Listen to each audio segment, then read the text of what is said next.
Bom dia, igreja, graça e paz. A introdução da aula de hoje vai ser um trechinho de uma música que eu aprendi na adolescência, quando Cristo me alcançou. Comunhão e Adoração, do Paulo Rogério. A música se chama Gálatas 4. E a ênfase da letra, peço que você preste atenção, tem tudo a ver com a ênfase que nós vamos dar nesse estudo de Gálatas 4. Então já abra sua Bíblia aí e ouça esse trechinho como introdução. Me coloco diante de ti para te oferecer um sacrifício, Senhor. És o meu Pai de amor e com todo o meu viver no teu nome exaltarei. Tu és digno de louvor e adoração. Quem é esse Deus que por nós padeceu, entregando seu Filho na cruz, resgatando o perdido das trevas à luz? Foi sua prova de amor. Jesus está bem presente em mim, seu Espírito clama, Abba, Pai, ministrando sua graça e me dando direito de ser chamado, de ser chamado, de ser chamado de filho.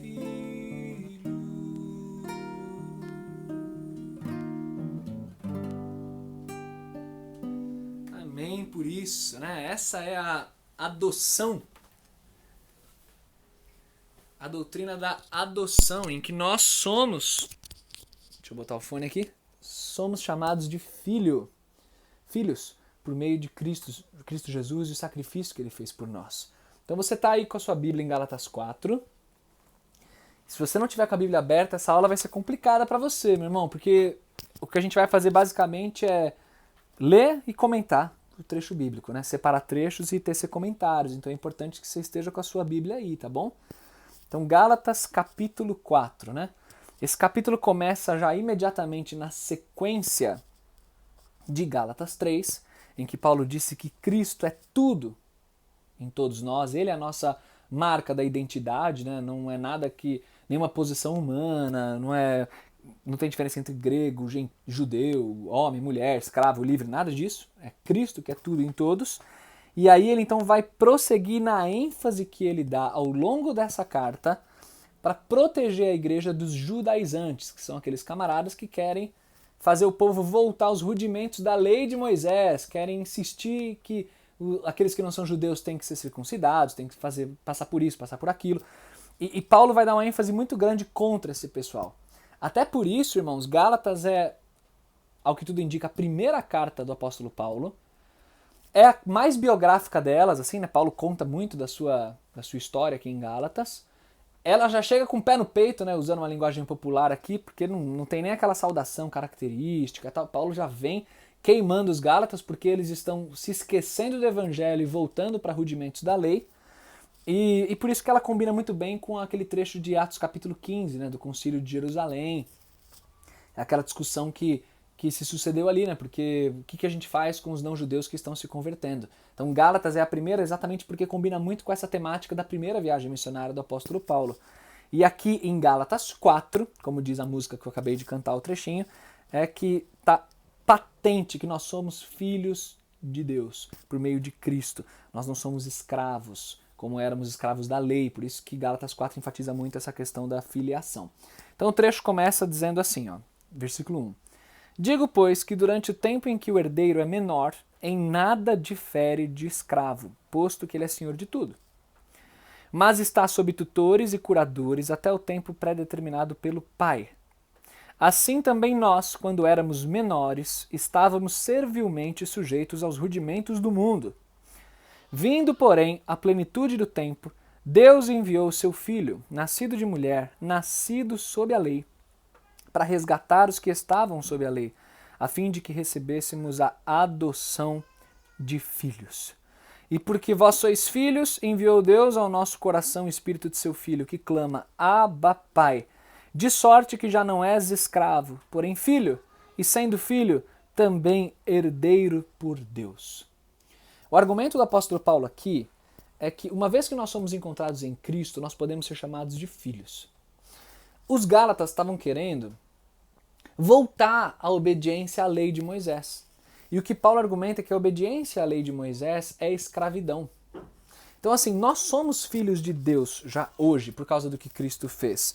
Mas, antigamente, nós éramos escravos da lei. Assim como, aí perceba a ilustração que ele usa, um herdeiro, ele está usando uma ilustração de uma casa de um rico, né, de alguém que tem uma posição de nobreza. Um herdeiro, ele, quando criança, apesar de ele ser herdeiro de tudo, ele está sendo guiado por escravos, por curadores, por tutores. Ele não tem a autonomia ainda. Só quando ele chega à maturidade é que ele descobre a autonomia que ele tem e ele exerce o poder que ele estava destinado a exercer. Então o que ele quer dizer é que nós estávamos debaixo da lei. E a lei funciona para nós, funcionou por muito tempo, como exatamente esse tutor, esse curador que está nos acompanhando, nos conduzindo até Cristo. Então enquanto nós estávamos sob a lei de Moisés, nós éramos escravos da lei, no sentido de que a lei ela não produz salvação. A lei produz condenação, porque é por meio da lei que nós descobrimos os nossos pecados e vemos que nós não conseguimos nos aproximar de Deus por méritos próprios. Então a lei ela funciona como um espelho, ela nos condena. E é nesse sentido que nós estávamos escravizados pela lei, porque a gente não tinha salvação por meio dela, mas a lei, embora produza em nós esse efeito de servidão, ela nos conduziu até a maturidade, até a adoção por meio de Cristo Jesus. Então, quando veio a plenitude dos tempos, Cristo, aquele que cumpriu a lei, ele sim nos salvou e nos transformou em filhos. Então, já cumprindo a lei e encerrando essa questão da lei. Então, o que Paulo está fazendo, por meio dessa ilustração de filiação e escravidão, é nos chamando a atenção de que nós já somos livres, nós somos filhos. Nós podemos chamar o Senhor de Abba, Pai. Abba é pai em aramaico. Ele é nosso pai, nós somos adotados por ele.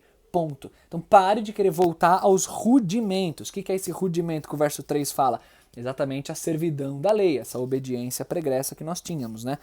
Por isso que do verso 8 até o verso 11, Paulo vai insistir nisso daí, dizendo que agora vocês conhecem a Deus. Antes vocês não conheciam. Então pare de querer voltar para rudimentos fracos e pobres. Pare de querer ser escravizado de novo. Porque o argumento é, a lei não é capaz de te salvar. A lei ela só demonstra a sua podridão. Ela é um espelho, mas é Cristo que salva. Uma ênfase especial deve ser dada ao verso 10, quando Paulo diz assim, vocês estão guardando dias, meses, tempos, anos. Eu receio que eu tenha trabalhado em vão no meio de vocês. Até hoje existe essa ênfase judaizante, essa coisa, esse ímpeto sionista, né? Essa coisa de querer se parecer com judeus, de querer guardar festa de judeu, de querer se vestir como judeu, de querer falar como judeu. Até hoje existe isso. Imagina no primeiro século, quando a igreja de Cristo estava vindo desse seio judaico. Isso era muito forte. E o que Paulo está condenando é exatamente isso. Pare de querer ficar obedecendo, guardando dias, festas, guardando coisas da lei, porque vocês não estão mais debaixo dessa lei. Então, muda a mentalidade. Vocês agora foram adotados como filhos. Vocês não são mais escravos, vocês são filhos. Então, vivam como filhos amados. A partir do verso 12 até o verso 20, esse miolo do capítulo 4, o apóstolo Paulo, ele faz, você pode conferir aí com a Bíblia aberta, ele faz súplicas assim bem fortes àqueles irmãos em direção a não darem ouvidos às lisonjas, aos elogios e aos falsos ensinos desses mestres judaizantes, desses camaradas que queriam transformar a igreja num reduto judaico, queria fazer o povo voltar ao judaísmo. Paulo fala, não fica dando atenção a esse povo, lembra do nosso trabalho no meio de vocês. Paulo chega ao ponto assim tão pessoal de dizer que vocês se lembram que quando eu preguei o evangelho a vocês a primeira vez, foi por causa de uma doença física. Nós não sabemos a natureza dessa doença que Paulo teve quando pregou em meio aos Galateus. Por conta da referência do verso 15, quando Paulo diz que aqueles irmãos teriam capacidade até de arrancar os olhos para dar para ele, e também por conta do capítulo 6, em que Paulo fala, vejam com que letras grandes eu escrevo de próprio punho, como se fosse alguém que tem problema nos olhos escrevendo. Por conta dessas referências, muita gente associou essa enfermidade física de Paulo aos olhos. Mas isso não é uma conclusão necessária. Essa expressão de arrancar os olhos e me dar pode ser muito bem uma expressão hiperbólica, quer dizer, uma expressão exagerada para se referir ao fato de que os Gálatas se sacrificariam por Paulo, e não exatamente uma expressão literal se referindo aos olhos, né? Aliás, isso me faz me lembrar até uma história engraçada da minha conversão, né? Eu falei da música que eu aprendi na adolescência. Eu conheci a Cristo num acampamento, eu fiz um grande amigo lá, e a gente ficou muito amigo até hoje. E aí, a primeira vez que eu fui na casa desse meu amigo, e era janeiro isso, mês de janeiro. A primeira vez que eu fui na casa desse meu amigo, a mãe dele me viu, e ela falou assim, nossa, você tem um olhar tão firme, você me lembra tanto o apóstolo Paulo na sua postura. E ela se referia àquele texto de Atos 16, né, que Paulo olha para aquela moça endemoniada e expulsa o demônio, né? Ela falou isso pra mim, eu fiquei todo, né, orgulhoso, né? Muito obrigado. Meu amigo ficou todo, né? Ih, tá bom, parece Paulo. Aí passou, aí a gente foi visitar uma igreja, e era bem no feriado do aniversário da cidade de São Paulo, por isso que eu lembro que era janeiro. E aí o pastor pregou sobre o apóstolo Paulo naquele dia. E aí na pregação dele, o pastor virou e falou, irmão, vocês sabem como é que era o apóstolo Paulo, provavelmente? A gente imagina Paulo assim, Paulo provavelmente era baixinho, calvo, devia ter um problema no olho, ele devia ter um olho todo estranho e tal. Aí meu amigo só ficava batendo em mim assim, ó, vai você aí, ó, que tem o olhar do apóstolo Paulo se achando aí. Esse texto me lembrou essa história horrível aí. Mas fato é que não precisa ser uma doença nos olhos, mas ele tinha uma enfermidade quando ele pregou em meio aos Gálatas, é o que o texto nos conta. E Paulo faz todas essas referências para chamar os galateus à consciência de novo, para dizer assim, esses falsos mestres que estão infiltrados no meio de vocês estão dando ouvidos a eles por causa das palavras deles, dos elogios, até das ameaças, isso e aquilo. Não ouçam isso. Lembrem-se do ministério que arduamente a gente exerceu no meio de vocês. E parem com essa tentação de se afastar do zelo correto do evangelho e voltar à lei. Então essa é a ênfase que Paulo está dando. Nós somos filhos de Cristo, Cristo nascido de mulher, Cristo nascido sob a lei, mas para nos resgatar da lei, como ele falou lá no começo do capítulo. Então lembrem-se disso. Pudera eu, ao verso 20, pudera eu estar presente agora e falar para vocês com outro tom de voz, porque eu fico perplexo a respeito de vocês. Então é um Paulo assim desesperado por ver a igreja dos Gálatas se desviando da verdade, dando ouvidos a ensinos judaizantes, que eram a grande ênfase do primeiro século, e isso arrasou muito a igreja naquela ocasião.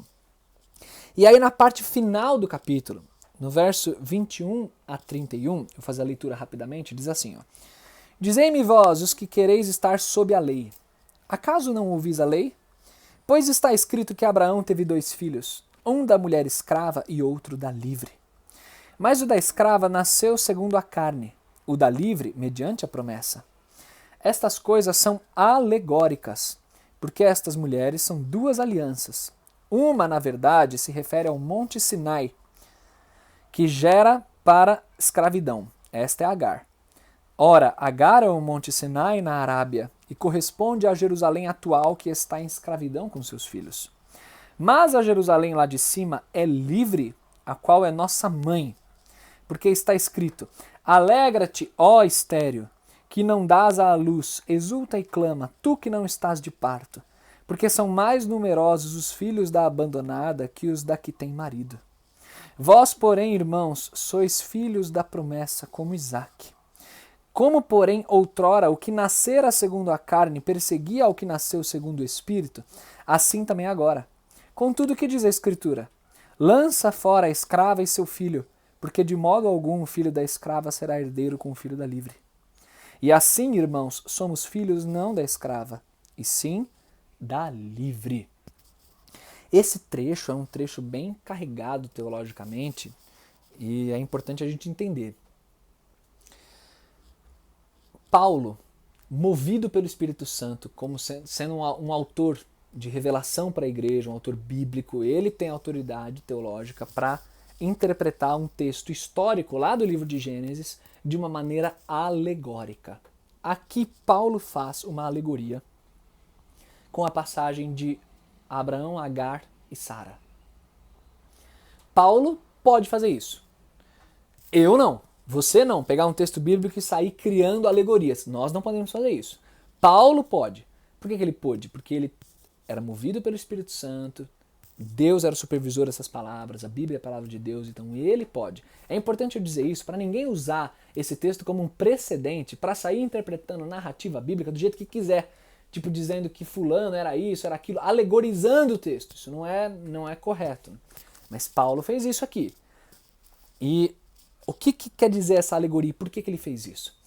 Os irmãos estão reparando que o capítulo vem lidando com essa ideia de liberdade e escravidão, de filho verdadeiro e servo, escravo. E é por conta dessa ilustração que Paulo vem batendo no capítulo que ele traz essa interpretação do livro de Gênesis. Ele reconhece sim que Sara, Agar são personagens históricas, assim como Abraão e tudo mais. Mas ele usa a história dessas mulheres para ilustrar o que acontece conosco teologicamente. Por que ele coloca Agar como sendo esse Monte Sinai, né, que gera escravidão lá na Arábia, corresponde a Jerusalém atual, que está em escravidão com seus filhos? Jerusalém era escrava do poder de Roma, Monte Sinai simboliza onde a lei foi dada, e Agar, então, simboliza a escravidão, porque Agar era uma escrava e teve um filho de Abraão, mesmo sendo escrava. Então Paulo usa Agar como um tipo, como um modelo de escravidão, e um filho gerado na escravidão. E aí ele usa Sara exatamente como o exemplo oposto, sendo Sara a Jerusalém lá de cima, a Jerusalém livre, quer dizer, a Jerusalém celestial, as promessas que Abraão recebeu, porque Isaac é um filho da promessa. Então ele usa Sara como exemplo de uma mulher livre, por meio de quem a promessa veio ao povo de Deus, que foi Isaac, e por meio de Isaac o povo de Israel continuou. Então por que Paulo usa essas duas mulheres? É uma ilustração que ele está trazendo para o povo. Mas uma ilustração de quê? De que eles que olham para os judeus como sendo superiores, e a lei de Moisés, e querendo voltar aos rudimentos da lei, eles estão se esquecendo da própria história. Essa é a ideia que Paulo quer trazer. Porque eles não são filhos de Agar, eles são filhos de Sara. E a filiação de Sara é a filiação da promessa, é o evangelho que já vinha sendo profetizado desde lá de trás, porque Cristo é um descendente de Abraão a partir de Isaac. E se eles quiserem ficar presos à lei, é como se eles estivessem sendo filhos da escravidão, de Agar, de Ismael, e eles não são dessa filiação. Então Paulo está usando essas mulheres para ilustrar essa coisa do evangelho e da lei, da liberdade e da escravidão. E já que eles se orgulham tanto da lei de Moisés e de serem judeus e tudo mais, então que eles sejam verdadeiros judeus. E os verdadeiros judeus olham para a promessa. Por isso que ele fala assim que, no verso 31, assim, irmãos, somos filhos não da escrava, e sim da livre. Então parem de querer se submeter à escravidão da lei, porque isso é como se vocês não fossem filhos verdadeiros de Abraão. Isso é como se vocês fossem de outra linhagem, e vocês não são. Vocês são filhos de Abraão pela fé. Vocês são filhos da promessa. Então valorizem o evangelho e não fiquem querendo voltar à lei. A gente vê pela carta aos Gálatas que eles queriam obrigar os gentios a se circuncidarem. Eles queriam guardar costumes, como a gente viu aqui, de dias, meses, festas. Queriam se tornar como judeus exteriores. E Paulo estava combatendo isso, dizendo exatamente que a lei, ela era um tutor, uma escrava, que nos colocava sob servidão, mas para nos conduzir até Cristo. No livro de Romanos, Paulo vai lidar com isso também, né? A lei é um tutor, é um aio, para nos conduzir até Cristo. Quando a gente chega em Cristo, a gente encontra a verdadeira liberdade. Só que vocês, Gálatas, estão querendo se prender a essa lei, quando vocês hoje não são mais escravos, mas vocês são filhos. Então apeguem-se verdadeiramente à identidade que vocês têm em Jesus. Essa é a ênfase do capítulo, porém lidando com essa questão específica da lei de Moisés. Eu queria, caminhando para o nosso final, aplicar essa reflexão, você vê que é um capítulo carregado teologicamente, né? Mas aplicar essa reflexão para você como irmão e irmã em Cristo, especialmente sobre esse aspecto da identidade. Cuidado para não subestimar quem você é. Cuidado para não lidar com você olhando assim para o que você possui, olhando para a sua família, para a sua linhagem, para os seus bens, para a sua formação, para a sua carreira, para os seus méritos, para aquilo que você já conquistou, para isso, para aquilo. Cuidado para não confiar a sua verdadeira identidade a essas questões secundárias. Olhe sempre para Jesus, porque você é filho da linhagem livre. Você é um filho de Deus Pai. Você pode falar Abba Pai, porque você é adotado em Cristo Jesus. Então, nunca ande cabisbaixo assim no seu dia a dia, porque eu não sou ninguém, eu não sei isso, eu não sei aquilo, eu não conquisto isso, eu não conquisto aquilo. Esqueça isso. Quem você é verdadeiramente, você é em Cristo Jesus. É o que Gálatas 4 enfatiza o tempo inteiro. Nós somos filhos. Abba Pai. E isso é muito forte. Tendo essa verdade bem assim, brilhando no seu coração, você vai estar livre de muitos problemas na sua vida. Vamos orar. Muito obrigado, Senhor Deus, pela Tua palavra, pela Tua santidade, pela Tua orientação. Muito obrigado porque essa aula é uma introdução a tantos caminhos teológicos que Gálatas 4 nos conduz. Mas, acima de tudo, eu quero te agradecer porque essa aula nos lembra de quem nós somos filhos. E que por sermos teus filhos não temos a necessidade de entrar em servidão com ninguém. Nenhum relacionamento, nada que nos faça escravos, nos faça valorizar a carne. Mas nós somos livres em Ti, livres pelo Teu Evangelho, livres para viver em santidade para o Senhor. Então nos ajuda a viver isso verdadeiramente, especialmente nesse novo ano que começa. Nos dá um 2021 debaixo da Tua graça, do Teu amor e da liberdade que temos em sermos Teus filhos. É no nome e na autoridade de Jesus que oramos. Amém.